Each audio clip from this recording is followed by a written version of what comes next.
আপোনাসৱ সদৌতিকে মই অসম সাহিত্য সভাৰ হৈ শ্ৰদ্ধা আৰু প্ৰণাম নিবেদিছোঁ। এটা বৰ গুৰুত্বপূৰ্ণ কথা ক'বলৈ আপোনাসকলক ইয়ালৈ নিমন্ত্ৰণ কৰা হৈছে। আপোনাসৱ সকলোটোৱে জানে, কালি এটা ঘটিব নলগীয়া ঘটনা এটা বিদেশত হ'ল। অসম আকাশৰ এটা উজ্জ্বল নক্ষত্ৰ জুবিন গাৰ্গ খহি পৰিল। একা-চেকা মনৰ এই ডেকাজন আছিল প্ৰকৃততে স্বাধীনতাৰ উপভোগকাৰী। স্বাধীনতা যি উপভোগ কৰে তেওঁৰ বিশ্বৰ সকলোকে সমভাৱে চায়, আৰু যি স্বাধীনতাৰ পৰা লাভ কৰা ক্ষমতা নিজে উপভোগ কৰে, তেতিয়া মানুহজন নিজৰ কাৰণে চোৱা বুজায়। জুবিনে গাৰ্গে সমগ্ৰ জীৱনটো নিৰলে মানৱ সেৱা কৰি গৈছিল, অৰ্থাৎ স্বাধীনতা উপভোগ কৰিছিল। সেইজনৰ স্মৃতি অসমৰ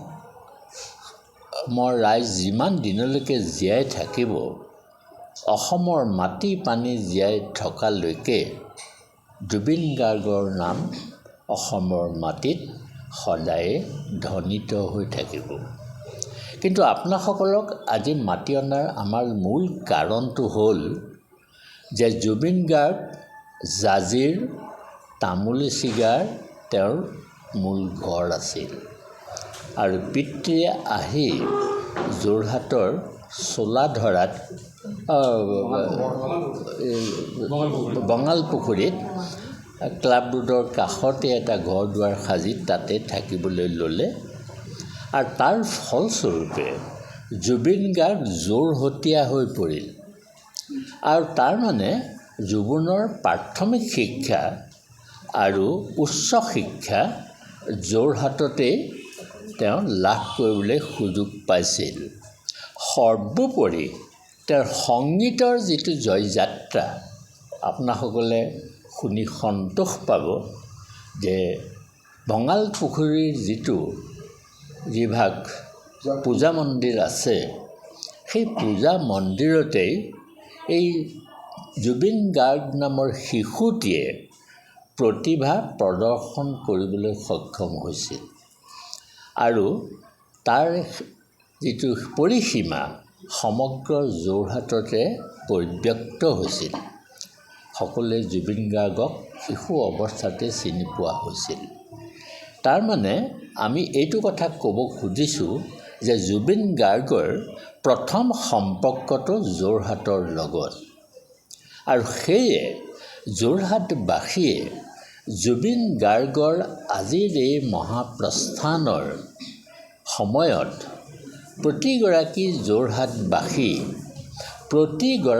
প্ৰতিটো যোৰহাটৰ অনুষ্ঠান প্ৰতিষ্ঠান সকলোৱে আমাক ফোন কৰি জনাইছে যে জুবিন গাৰ্গৰ সমাধি যোৰহাটতে হ'ব লাগে। সেই অনুক্ৰমে মই যোৰহাটৰ বিভিন্ন দল সংগঠনৰ লগতো আলোচনা কৰিছোঁ, আৰু ইতিমধ্যে পোৱা খবৰ মতে অসম সাহিত্য সভাই মতামতটো অসম চৰকাৰেও বিচাৰিছে।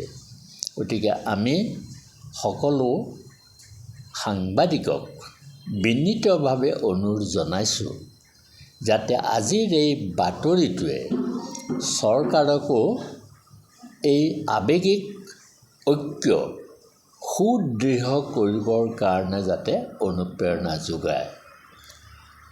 তাৰমানে জুবিন গাৰ্গৰ অন্ত্যেষ্টিক্ৰিয়া যোৰহাটত হ'ব লাগে। ইয়াৰ আগতেও আমাৰ জ্যোতিপ্ৰসাদ আগৰৱালাৰ অন্ত্যেষ্টিক্ৰিয়া তেজপুৰত হৈছিল, বিষ্ণুপ্ৰসাদ ৰাভাৰো তেনেকৈ স্থানীয়ভাৱে হৈছিল, আনন্দচন্দ্ৰ আগৰৱালাৰো তেনেকৈ আনন্দগিৰি যিটো পাহাৰ আছে এতিয়া তেজপুৰত তাতে হৈছিল, প্ৰতিগৰাকী মহীৰূহৰ জন্মস্থানতেই আচলতে তেওঁলোকৰ সমাধি ক্ষেত্ৰ নিৰ্মাণ হৈছিল। গতিকে অসমৰ ৰাইজৰ হৈ আৰু যোৰহাটবাসীৰ হৈ মই চৰকাৰৰ ওচৰত বিনীতভাৱে অনুৰোধ জনাব খুজিছোঁ যাতে জুবিন গাৰ্গৰ সমাধিস্থল যোৰহাটত নগৰৰ আশে পাশে সৰ্বজন পৰিচিত এডোখৰ ঠাইত হওক। এই সম্পৰ্কে যোৰহাটৰ স্থানীয় বিধায়ক মহোদয়ৰ লগত মই পুৱা আজি কথা পাতিছিলোঁ। তেওঁলোকে 3খন ঠাই নিৰ্বাচন কৰিছে যদিও শেষ পৰ্যন্ত এই ঠাই 3খনৰ ভিতৰত আমাৰ যিটো বাইপাছ আছে, এই বাইপাছৰ কাষতে এডোখৰ মাটি প্ৰায় 5 বিঘা মাটি চৰকাৰে দিবলৈ প্ৰস্তুত হৈছে আৰু সেই মাটিডোখৰ দিব পাৰিব বুলি হিতেন্দ্ৰনাথ গোস্বামীদেৱে মুখ্যমন্ত্ৰীক আজি ৰাতিপুৱা জনাইছে। গতিকে আমি আপোনাসকলৰ যোগেদি, কাৰণ সংবাদ মাধ্যমেই হ'ল আজিৰ বৰ্তমান জগতৰ এটা চালিকা শক্তি আৰু সংবাদ মাধ্যমলৈ চৰকাৰেও ভয় কৰে। চৰকাৰক উঠাবও পাৰে, বহুৱাবও পাৰে।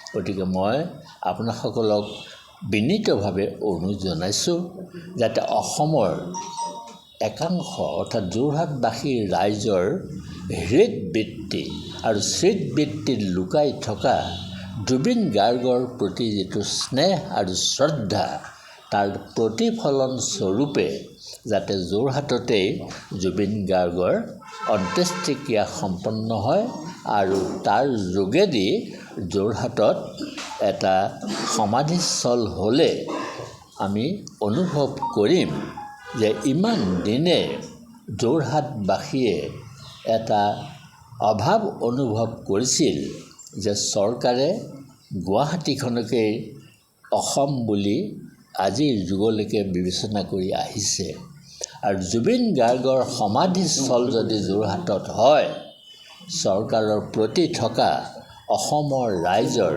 এই যিটো অসন্তোষ, এই অসন্তোষটো মৰিখন হ'ব। আৰু মই আশা কৰোঁ আপোনালোকৰ এই যিটো ইতিবাচক প্ৰচাৰ, এই ইতিবাচক প্ৰচাৰে যোৰহাটৰ সমাধিস্থল নিৰ্মিত হ'ব।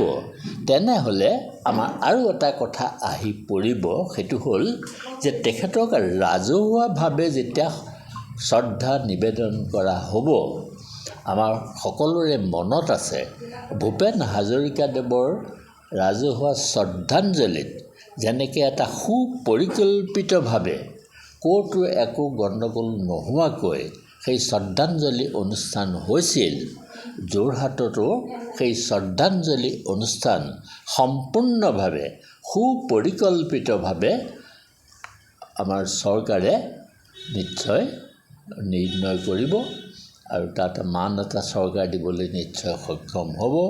আৰু যোৰহাটবাসীৰ ৰাইজৰ যিটো আৱেগ, কালি মই গুৱাহাটীৰ পৰা আহি 1 বজাত বৰুৱা চাৰিআলি পাইছোঁহি, তেতিয়াও দেখিছোঁ জুবিনৰ অনুৰাগীসকলে তেতিয়াও বন্তি জ্বলাই আছে, গীত মাত গাই এই শিল্পীজনলৈ শ্ৰদ্ধা জনাই আছে।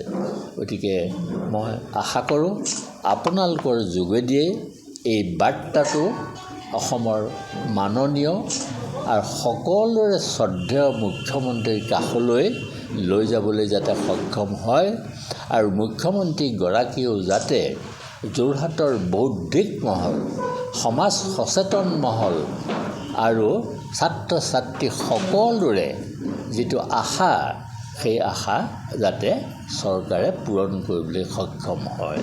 ইয়াৰ মাধ্যম কিন্তু হ'ব লাগিব আপোনাসৱৰ প্ৰচেষ্টাতেই এই মহীয়ান কামফেৰা সম্পন্ন হ'ব বুলি মই আশা কৰি আপোনাসকলক পুনৰ মই নমস্কাৰ জনাওঁ।